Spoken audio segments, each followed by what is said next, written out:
Hi, my name is Zach, and today we'll be talking about Google. Most people know what Google is, but most people don't know what else Google is besides a search engine. Well, in this presentation, I'll explain to you how Google affects our daily lives.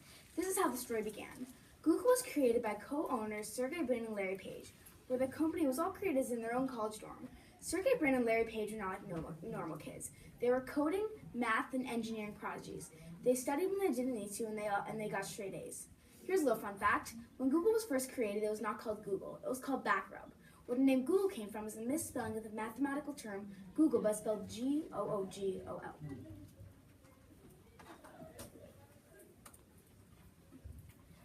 There are many Google-created products. One is the Google Home. You may be wondering, what is the Google Home? The Google Home is just like Apple's Siri, but more intelligent, and it's a speaker, and not trapped inside a phone.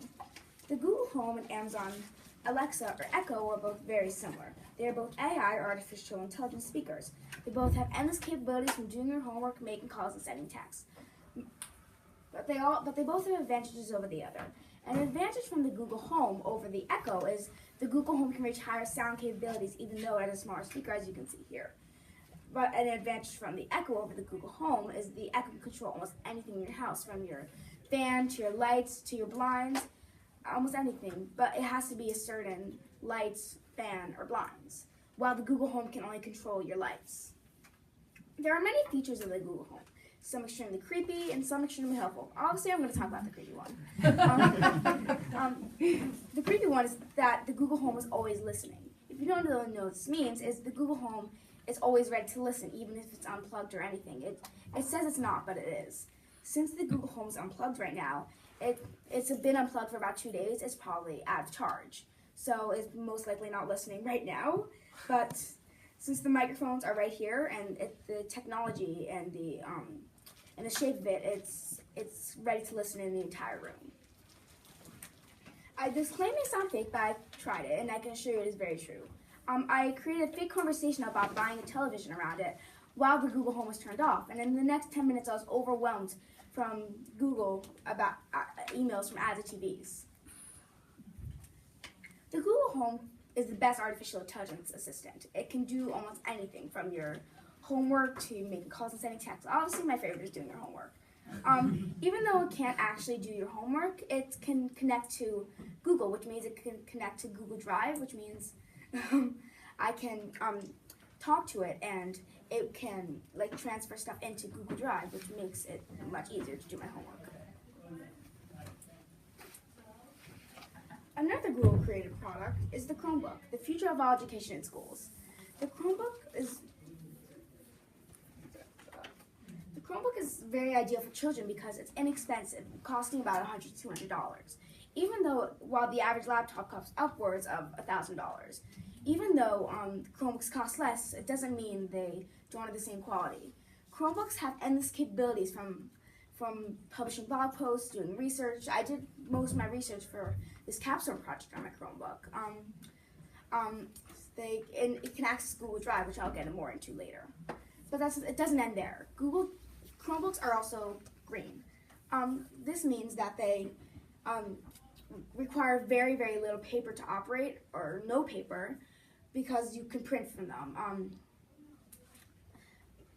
But while the average school in the U.S. uses over 75 trees and paper a year, from notebooks, scrap paper, and all that, with there being about 100,000 schools in the U.S., the amount of trees used is 7.5 million trees used alone from only schools in the U.S. Imagine how many numbers would go down if we only use Chromebooks instead of paper in schools.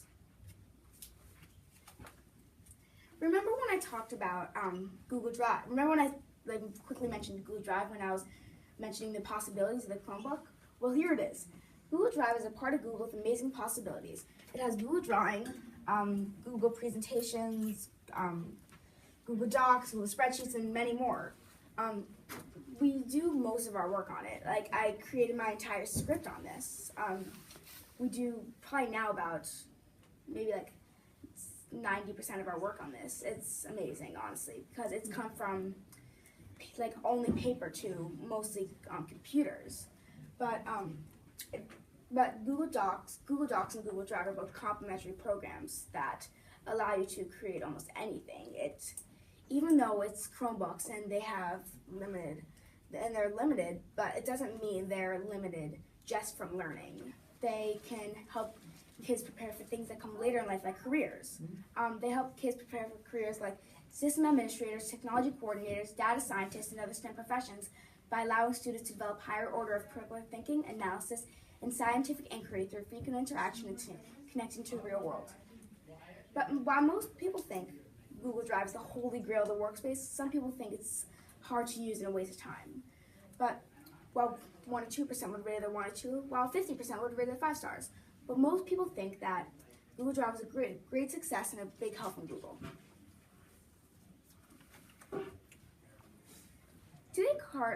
Another soon-to-be released Google product is the Google self-driving car. Today, cars are becoming more and more advanced. They have come from loud, quiet cars, from loud, slow cars, to fast, quiet cars. But the next step is the Google self-driving car, or the Firefly. The Google self-driving car is the future on the road. From the ability to help disabled people who can't drive and help teach people who can't drive, it is the future on the road. But there are some downsides, the costs and laws. The car would cost several $1,000s more than the average car, and only 4 states allow self-driving cars: California, Michigan, Nevada, and Florida. Like with any great thing, there are downsides. The downside of Google is it connects to almost anything in the internet.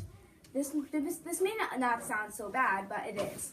Since Google connects to almost anything in the internet, it makes it a very vulnerable place for cyberbullying. In many cases, victims of cyberbullies are too afraid to report the situation, so it gets worse and worse. In some extreme cases, has led to suicide.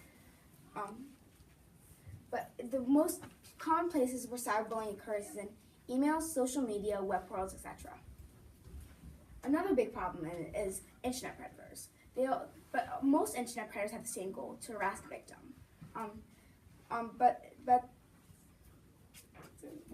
there are ways to avoid them. One way is don't go onto random websites. Another is don't talk to sketchy people online, and don't make plans to see random people online. I hope you are more aware now. I think everyone here does not want to make a threat. Overall, I hope you learned that Google is more than just a search engine, but an entire industry that impacts our lives. For more information, scan my QR code or type in my link to check out my blog on my process, or you can come get one of my business cards.